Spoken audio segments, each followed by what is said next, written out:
Bulletin का आगाज बड़ी खबर के साथ। हरिद्वार में आज से खुले हैं स्कूल। बड़ी और अहम जानकारी से आपको रूबरू करा दें। 7 महीनों के बाद स्कूलों को खोला गया है। कम संख्या में स्कूल में छात्र पहुंचे हैं। सरकार के आदेश के बाद खुला है स्कूल। तो 10वीं और 12वीं की कक्षा को किया गया है शुरू। स्कूलों में कोविड-19 गाइडलाइन की तैयारियां भी पूरी है, यानी कि कोविड-19 के नियमों का पालन करना होगा। हालांकि कम संख्या में छात्र स्कूल पहुंचे हैं। 10वीं और 12वीं की कक्षा को शुरू कर दिया गया है। तो स्कूलों में कोविड-19 गाइडलाइंस की भी पूरी तरीके से तैयारी है और साथ ही स्कूलों को खोल दिया गया है आज से। बड़ी और अहम जानकारी आप तक पहुंचा रहे हैं इस वक्त। उत्तराखंड में आज से खुले हैं स्कूल। तो 10वीं और 12वीं के छात्रों को यह अनुमति मिली है। 7 महीनों के बाद ये स्कूल खुले हैं। लॉकडाउन के बाद से अब स्कूलों को खोला गया है।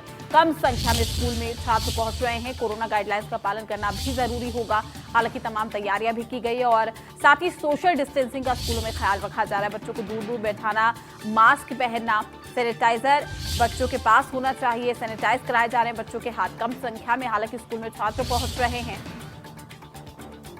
तो 10वीं और 12वीं की कक्षा को शुरू कर दिया गया है। आपको बता दें कि स्कूलों में कोविड-19 गाइडलाइंस की भी तैयारी पूरी है। बड़ी जानकारी से आपको रूबरू करा रहे हैं इस वक्त की। तो आज से स्कूलों को खोल दिया गया है। उत्तराखंड में आज से खुले हैं स्कूल। हालांकि 10वीं और 9वीं की अगर हम बात करें तो ऐसे में उन छात्रों के लिए खोला गया है ताकि कम संख्या में जो स्कूल है उसमें बच्चे रहें, सोशल डिस्टेंसिंग का पालन हो सके। 10वीं 12वीं की कक्षा को शुरू कर दिया गया है। बोर्ड के एग्जाम्स होते हैं तो ऐसे में उनकी पढ़ाई का काफी ज्यादा नुकसान हो रहा था। हालांकि ऐसे में 10वीं और 12वीं के बच्चों के लिए स्कूलों को खोला गया। तमाम जानकारी के साथ हमारे संवाददाता धर्मेंद्र चौधरी हमारे साथ जुड़ चुके हैं। धर्मेंद्र, 7 महीनों के बाद स्कूल खुले हैं, क्या कुछ जानकारी? महीने के बाद आज हरिद्वार में स्कूल खुल तो गए हैं, लेकिन अभी कोई रौनक नहीं लौटी है और ना ही अधिकतर जो स्कूल है वहां पर बच्चे आए ही नहीं है। हालांकि जो स्कूल प्रबंधन है, सभी जो अभिभावक हैं उनसे कोऑर्डिनेट किया गया था और उनसे कहा था कि अगर बच्चों को भेजना चाहते हैं तो अपना अनुमति पत्र देकर बच्चों को भेज सकते हैं। लेकिन जो यहाँ पर प्राइवेट निजी कई बड़े स्कूल हैं उसमें अधिकतर कुछ स्कूलों में तो कुछ कह सकते हैं कि 10% के करीब बच्चे पहुंचे हैं और 10वीं और 12वीं की कक्षाएं अभी शुरू की गई हैं।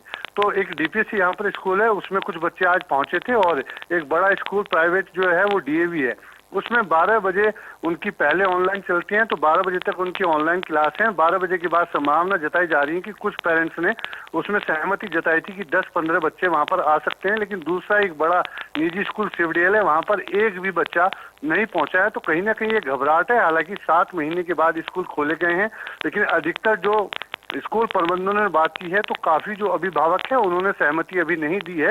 लेकिन सरकार की गाइडलाइन है, सरकार की गाइडलाइन के बाद ही जो कोविड-19 की गाइडलाइन का पालन करते हुए तैयारी यहाँ पर शिक्षा विभाग ने करवाई है और स्कूल आज से खोल दिए गए हैं। लेकिन जहाँ धर्मेंद्र, देखिए बड़ी बात यह है कि पेरेंट्स नहीं चाहते कि किसी भी तरह का वो रिस्क उठाए और यही वजह है कि उनसे अनुमति ली जा रही है कि आप अनुमति दीजिए और बच्चों को स्कूल भेजिए। और यही वजह है कि अभी जो डर है वो कहीं ना कहीं बरकरार है। धीरे धीरे ही ये डर जो है वो खुलेगा, तभी बच्चे भारी संख्या में स्कूलों में पहुंचेंगे, क्योंकि स्कूलों में भी कोरोना गाइडलाइंस का पालन करना अनिवार्य है। हाँ बिल्कुल, देखिए प्रीति, अभी अभिभावक भी डरे हुए हैं। अधिकतर जो अभिभावक हैं उन्होंने ना तो स्कूल जाने के लिए अपने बच्चे को अनुमति दी है और स्कूल प्रबंधन से मना कर दिया है। हालांकि अगर परसेंटेज की बात करें तो करीब 10% अभिभावक ऐसे हैं जिन्होंने सहमति जताई है। लेकिन चूंकि आज पहला ही दिन है तो अधिकतर आज पहले दिन क्या व्यवस्था रहने वाली है, किस तरह के इंतजाम है, तो बच्चे स्कूल नहीं गए हैं। कुछ स्कूलों में कुछ बच्चे जरूर गए हैं, लेकिन अधिकतर स्कूल ऐसे भी हैं जिसमें एक बच्चा भी नहीं पहुंचा है। लेकिन उनकी जो ऑनलाइन क्लास थी वो आज भी जारी है। बिल्कुल धर्मेंद्र, और सीधे तौर पर जैसे कि आप जानकारी दे रहे हैं, आपने जिक्र भी किया, जो अभिभावक है वो कहीं ना कहीं अभी भी सहमत नहीं है कि अभी स्कूलों को क्यों खोल दिया गया है। लेकिन अगर हम 10वीं और 12वीं की बात करें तो देखिए बच्चों को इसका खामियाजा उठाना पड़ा है। लॉकडाउन का काफी ज्यादा उनका जो सिलेबस है वो पीछे रह गया है। हालांकि कई जगहों पर ऑनलाइन क्लासेस दी जा रही थी, लेकिन कहा जा सकता है कि 10वीं और 12वीं में जितना प्रैक्टिकल वर्क होता है, ऐसे में स्कूलों का खोलना भी लाजमी होना चाहिए था। हाँ देखिए, स्कूल डिमांड चली आ रही थी और इसको देखते हुए गाइडलाइन जारी हुई, स्कूल खोले गए हैं। लेकिन जो अभिभावक हैं वो बच्चों की पढ़ाई से ज्यादा इस समय स्वास्थ्य को लेकर चिंतित नजर आ रहे हैं। तो लोगों का कई अभिभावकों से बात हुई है तो उन्होंने ये कहा कि जब स्वास्थ्य रहेगा, बच्चे ठीक रहेंगे तो पढ़ाई तो फिर भी हो सकती है।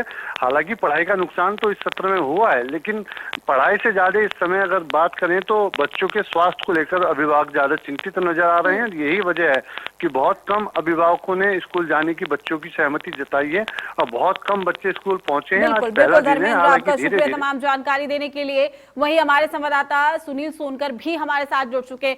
सुनील, क्या कुछ जानकारी, किस तरीके की तैयारी स्कूलों में देखने को मिल रही है? चूंकि आज से स्कूलों को खोल दिया गया है, हालांकि 10वीं और 12वीं के छात्र अब स्कूल जा सकते हैं, तो ऐसे में स्कूल में आप क्या कुछ देख पा रहे हैं? क्या छात्र वहां पर पहुंच रहे हैं?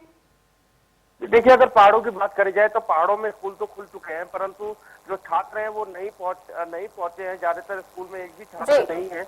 और ऐसे में क्योंकि पहाड़ों की बात करी जाए तो नवंबर में पेपर खत्म होने के बाद यहाँ पर विंटर वेकेशन शुरू हो जाती है, तो वैसे ही स्कूल पहाड़ में बंद हो जाते हैं क्योंकि ठंड काफी बढ़ जाती है।